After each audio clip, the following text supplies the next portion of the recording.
Hello दोस्तों, स्वागत है आप सभी का YouTube channel the DM exam point पर।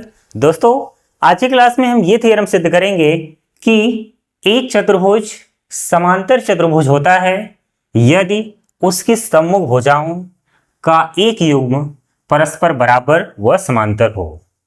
अगर कोई भी चतुर्भुज ऐसा हो जिसमें सम्मुख भुजाओं का एक युग्म बराबर भी हो और वही समांतर भी हो तो उस चतुर्भुज को समांतर चतुर्भुज कहेंगे।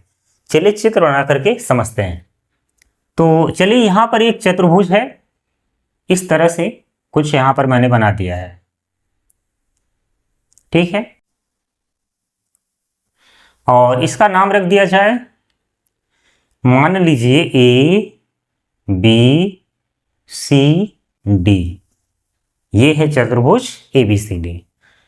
इसमें सम्मुख भुजाओं का एक युग्म बराबर लेना है और वही समांतर भी होगा। तो चलिए मान लेते हैं कि जो AB है वो बराबर है किसके, CD के, और वही क्या है, समांतर भी है। तो चलिए लिखते हैं, सबसे पहले लिखेंगे दिया है।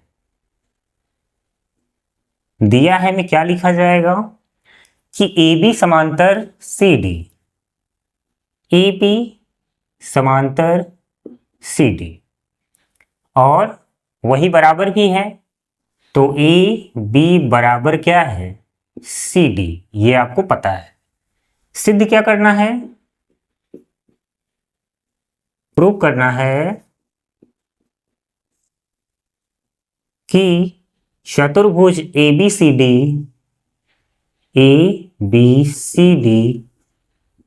समांतर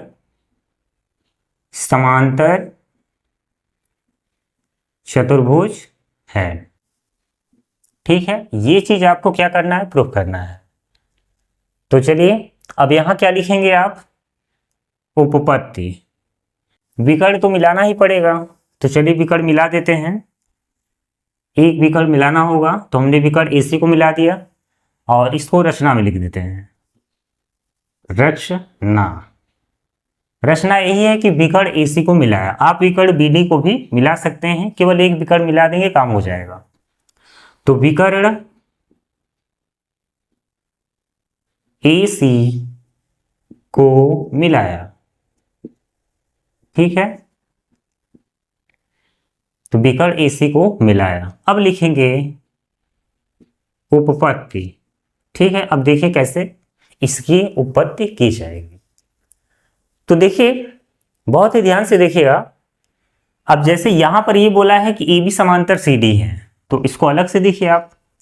और तिर्यक रेखा का काम ये AC कर रहा है, तो हम कह सकते हैं कि ये कोण इस कोण के क्या होगा, बराबर। और ऐसे कोण को क्या बोलते हैं, जब Z की तरह आकृति बने, एकांतर अंतः कोण। जब भी एकांतर अंतः कोण बनता है, Z की तरह आकृति बनती है। तो यहां पर ये कोण आपस में बराबर हो जाएंगे। वैसे तो ये दो त्रिभुजों में बढ़ चुका है, तो इन दोनों त्रिभुजों को पहले आप लेंगे और सर्वांशम दिखाएंगे। एक तो यही कोण हो गया, AB बराबर CD, दूसरा शर्त बराबर है, और AC जो कि दोनों ट्रायंगल में आएगा, तीन कंडीशन इक्वल हो गए। तो चलिए यहीं से स्टार्ट करते हैं। सबसे पहले लेंगे त्रिभुज ABC व त्रिभुज CDA में, त्रिभुज ABC और त्रिभुज CDA में। तो चलिए यहीं से स्टार्ट करते हैं। सबसे पहले हमें दिया है AB बराबर CD, ठीक है।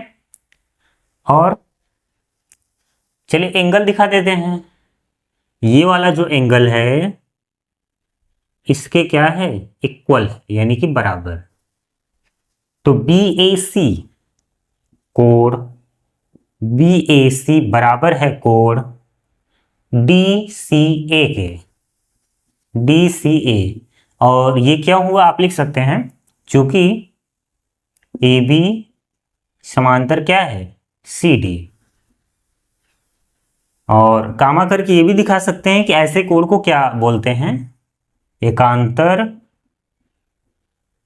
अंतः कोण, ठीक है। एकांतर अंतः कोण बोलते हैं जब Z की तरह आकृति बन जाती है। हिंट के लिए आपको पता होना चाहिए। चलिए, ये हो गया।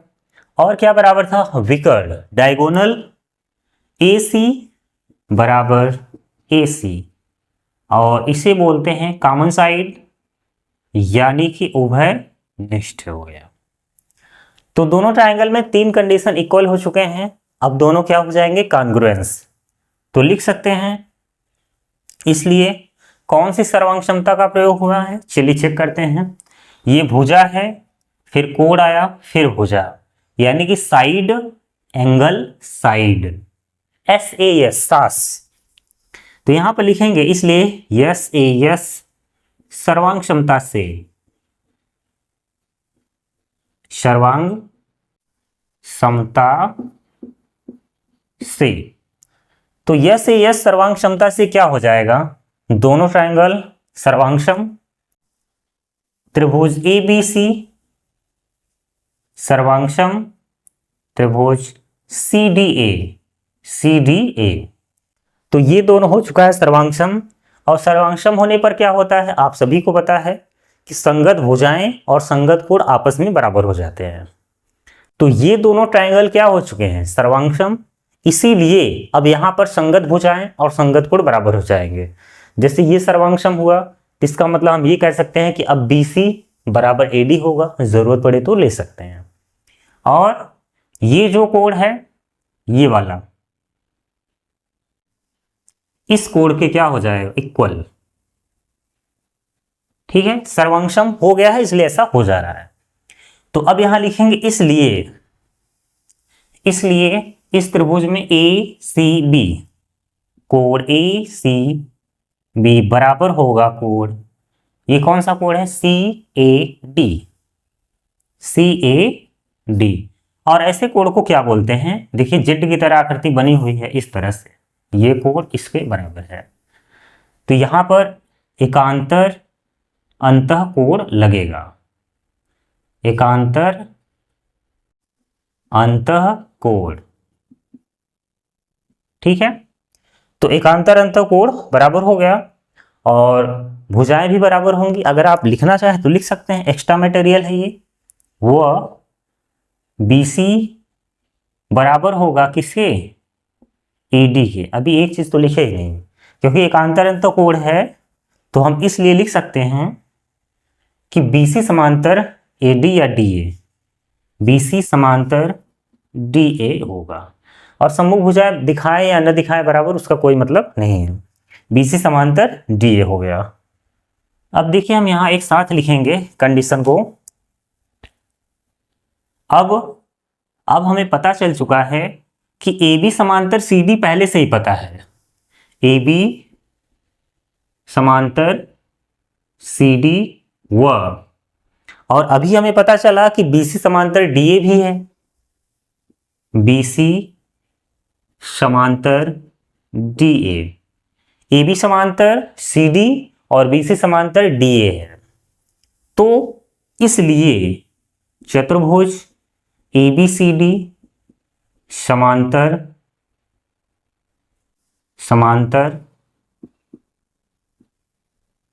चतुर्भुज है।